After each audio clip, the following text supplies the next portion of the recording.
për shumë arsye që janë shumë të thjeshta, fare, po për një arsye shumë të madhe se ju me popullin dhe shumicën e popullit shqiptar nuk keni përputhje në mënyrën se si shikoni gjërat dhe si kuptoni gjërat, sepse populli shqiptar nuk kthehet më mbrapa.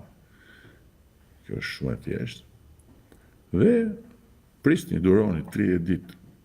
30 ditë do duroni dhe pastaj do ta shihni se kujt do t'i trokasi noci ke dera, kujt do t'i shfaqet. Edhim Shkëndrijës.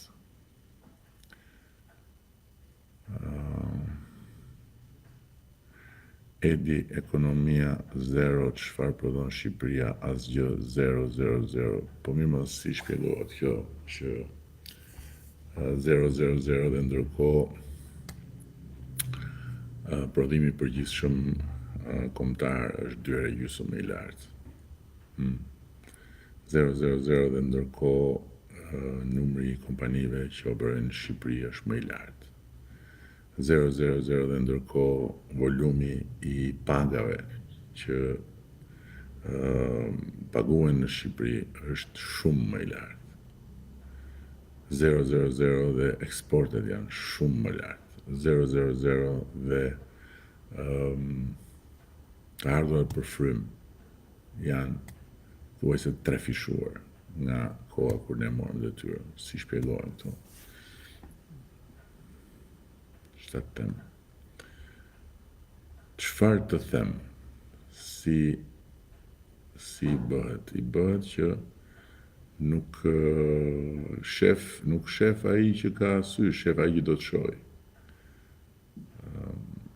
Me ty të harrojnë shqiptarët të futen në BE, do ti të futesh në BE, po s'të fut BE, s'është në dorën tënde, mirë ata ignorantë që mashtrohen. Fjalët mbrapsh i dashur, fjalët mbrapsh sepse nuk mund t'i thuash një populli tërë ignorant. Ndërkohë që Shqipërinë në BE mund ta fus vetëm mund dhe Partia Socialiste, pa diskutim fare. Vetëm ne e fusim Shqipërinë në BE, askush tjetër. Parafitëroni vetëm për 1 sekond bufin e Kanetës që ju shfaqet në Bruksel. Edhe ju thot tua të fus Shqipërinë në BE. Vetëm për 1 sekond parafitëroni. Ndërkohë që na fut apo s'na fut në BE-ja, pse duhet ta thuash ti apo ta them unë? Thot BE-ja vetë atë. Shumë hapur, shumë qartë dhe thonë të gjithë dokumentat që ne kemi para në tavolinë çdo ditë me BE-n dhe thotë de fakti që ndryshe nga çfarë për shembull të shtën ty nga Kaneta me shumë bujë, së shpejti ne do të vazhdojmë të hapim kapituj të tjerë të negociatave me BE-n. Nuk ka bërë vakini historinë e integrimit që fjalë vërtet që një vend të negociojë me këtë shpejtësi. Dhe kjo shpejtësi diktohet nga BE-ja, jo nga ne. Ne kemi qenë gati dhe më përpara se të hapeshin negociatat. Po s'kanë qenë gati ata. Sot ne po negociojmë me shpejtësi. Mali i zi që me që ju thua ignorant shqiptarëve, mësoja, mali i zi ka qenë 2012 që negocion për të hyrë në Bashkimin Evropian. Para sa ne të vinim në qeveri. Dhe sot ne e kemi arritur dhe jemi krah në marrjen e zi, ndërkohë që ne kemi që vjetë që negociojmë, por ama ishim përgatitur shumë fort. Kur ata na thoshin po, jo, ne përgatiteshim, dhe kur javën negociatat ishim shumë më përpara, se sa çdo të ishim nëse negociatat do të ishin hapur më përpara. Më kupton? Domethënë nuk e kemi humbur kohë. Tani pse ne kemi një kuadër negociatash që sipas BE-s, se jo sipas nesh, po sipas BE-s, duhet të mbyllet brenda 2027-s. Dhe kemi rënë dakord ta mbyllim brenda 2027-s 3 vjet. 3 vjet nuk ka ndodhur asnjëherë për asnjë vend, sepse sot BE-ja do që të na marrë brenda. Në këtë moment ka hapur derë. Dhe kemi ne tani luksin që të merremi me këto tërli-vërli tona këtu, siç po merrem unë me ty e ti me mua, ndërkohë që dera është hapur dhe është një mundësi historike për të gjithë, se nuk do integrohet qeveria ime në BE, nuk do integrohet Partia Socialiste në BE, nuk do integrohet gjysma kësaj bisede. Nuk do integrohem unë dhe ti të ngelesh jashtë, do integrohemi të dy bashkë, do integrohet populli shqiptar.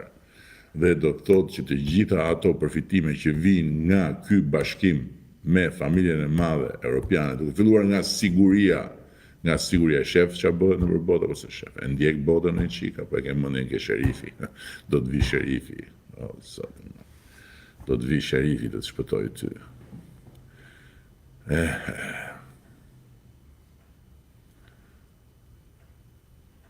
12 vjetë qeverisje, 17 vjetë kryetar bashkie, po pse mi shtove këto të kryetarit bashkisë, apo për qef.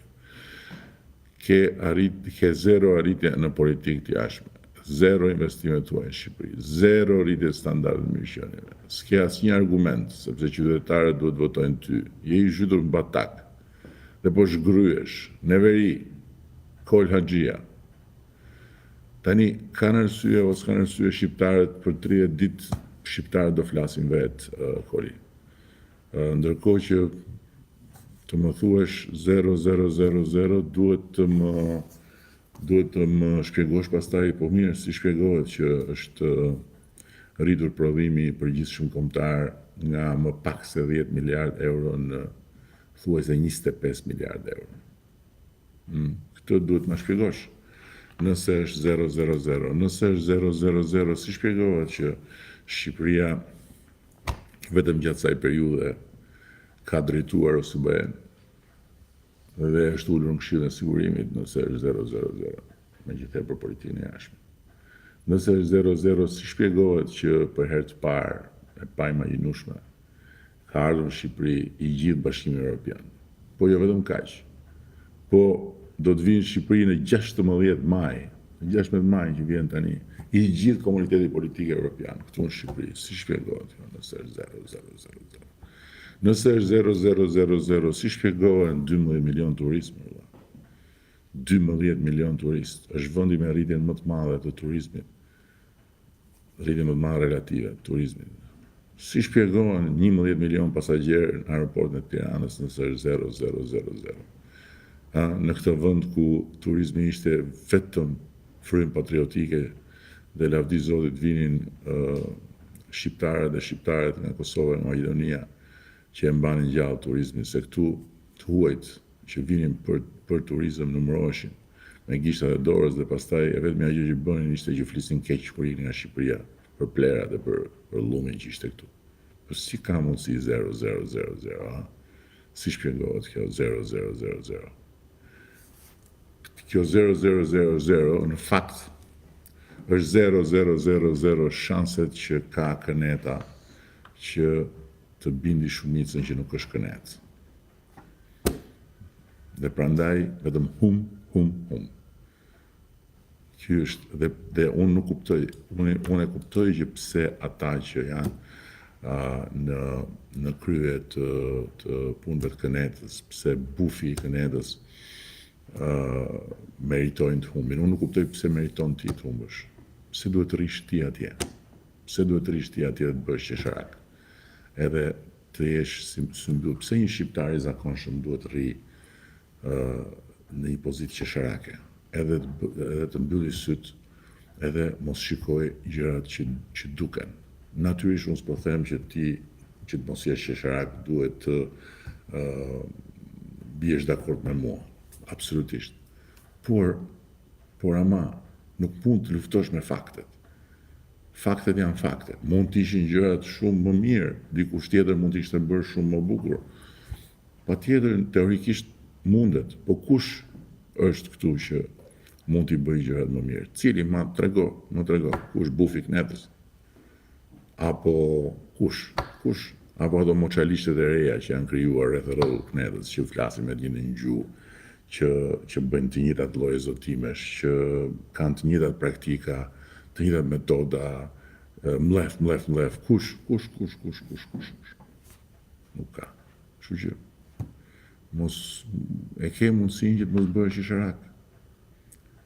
Po përse rri aty dhe argjon kohën me çdo lloj ignoranti që të shkruar në broshulla, ka shumë halle, ky vend dhe ju duhet të jeni në krye të vendit. Kjo është pjesë e punës time dhe harrojeni këtë gjë. Unë jam në krye të punës Dhe kjo është pjesë e punës time. Dhe unë nuk i konsideroj ata me cilët komunikoj ignorant që nuk meritojnë vëmendjen time. Pavarësisht se janë kundërshtar, pavarësisht se përcjellin këtu të gjithë helmin që marrin nga këneta, unë i konsideroj shqiptar të barabartë, edhe në të drejtën që të komunikojnë, edhe në të drejtën që të debatojnë me kryeministrin. Dhe kjo është pjesë e punës time. Unë nuk rri këtu për qef, unë rri këtu sepse e kam për detyrë të ndërtoj këtë komunikim dhe e ndërtoj këtë komunikim sepse duhet të ekuilibroj sadopak që t'jetë mundur gjithë ato llumë që derdhet nëpër shtëpitë e shqiptarëve nga ekranet çdo natë, apo që derdhet në syt e shqiptarëve nga ato pasqyrat e celularëve në çdo moment që hapin dhe futen nëpër portale, nëpër kanale. Edhe kjo është arsyeja pse në një përpjekje modeste unë përpiqem të ndaj fakte me njerëzit. Mos vra mendje vetëm ti e ndërtove